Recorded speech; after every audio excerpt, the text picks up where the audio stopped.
Walang preno at diretsahang sinagot ng actress-vlogger na si Ivana Alawi ang mga tanong ng kanyang followers habang nakasalang sa lie detector test. Isa na dyan ang tungkol sa kanyang pagiging homewrecker di umano. Nasa frontline ng balitang yan, si MJ Murford.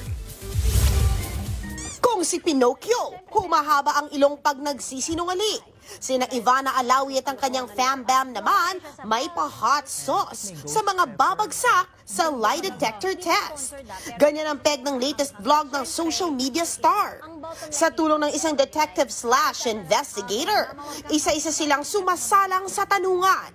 At isa nga sa mga naitanong sa actress-vlogger. May ginawa na ba sa mukha mo? Nagparitoke ka ba?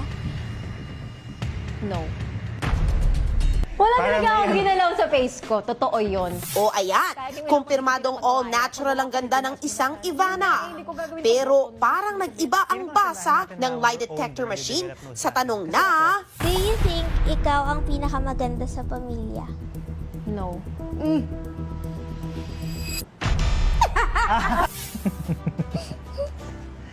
Ubusin mo yan.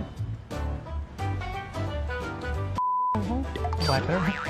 pero ito talaga ang tanong na pinakahihintay ng lahat. Ikaw ba ay nanira ng pamilya? No. Hindi ako pinalaking manira ng pamilya. I respect family kasi kami nga broken family. No, tapos maninira ako ng family. Yan ang maanghang na diretsahang sagot ni Ivana sa mga netizen na binabrand siyang home wrecker. Nadawit ang pangalan ni Ivana na kabit umano ng politiko at businessman na si Bacolod City Congressman Albi Benitez.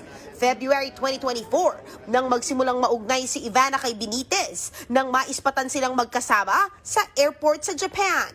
Dati na rin nilinaw ng actress-vlogger na wala silang relasyon ng congressman. Nagbabalita mula sa Frontline, MJ Marfori, News 5. Mga kapatid, ito po ang inyong K-Alaman Queen, Kalad Karen. Always remember na ang K-Alaman ay K-Yamanan. Kaya para sa latest showbiz news at dagdag impormasyon, mag-follow at mag-subscribe sa social media pages ng News 5. Okay? Okay.